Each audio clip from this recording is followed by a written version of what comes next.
Every day, it seems, there's a new, bewildering or frightening story about AI in the news. How it's going to steal our jobs, spread internet fakery on a colossal scale, and generally take over the world.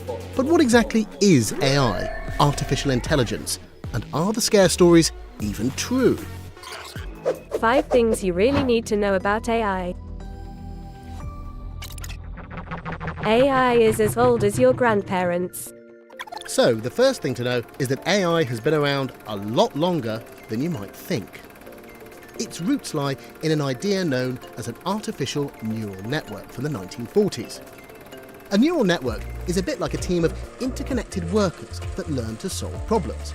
Each time they come up with a possible solution, it's marked. If there's room for improvement, they adjust and change their connections. Over time, the network becomes more efficient.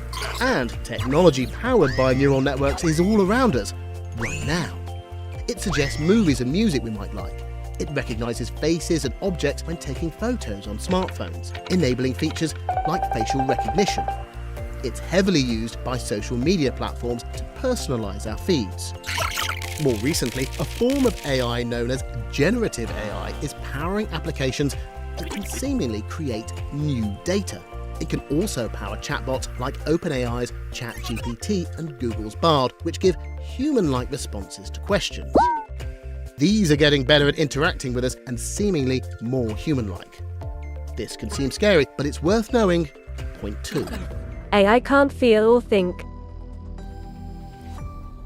If you ask ChatGPT a question like this one, why should we be concerned about AI?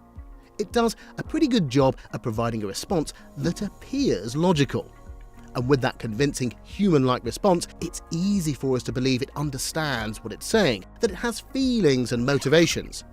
It's understandable that we do this, but it's worth remembering. Right now, AI can't think or feel, can't love or hate.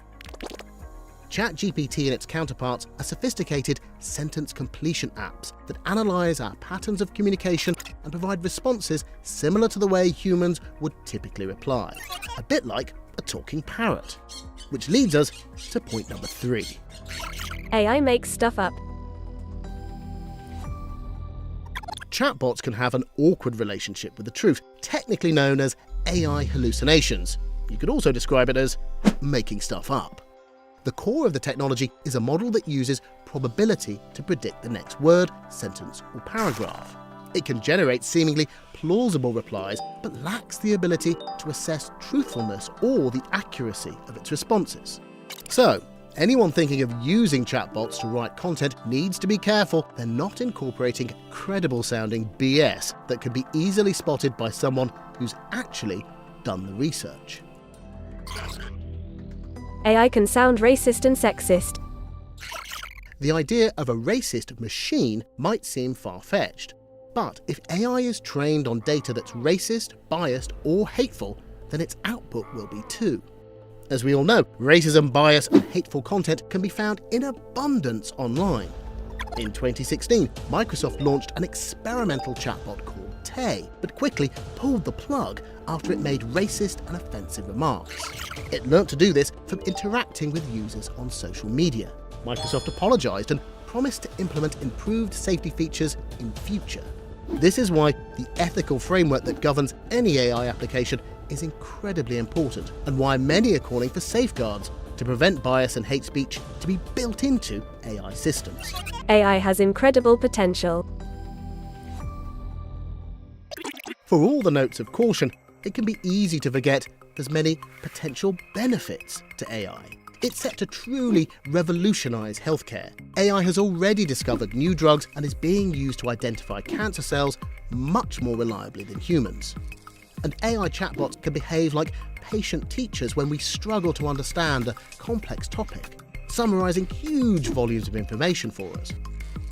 The AI revolution has the potential to enhance and speed up work in many fields, from software programming to animation to law enforcement and journalism.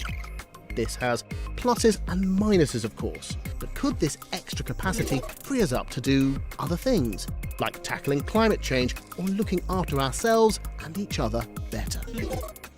As AI advances, governments and regulators will of course need to make sure it's being used ethically and legally.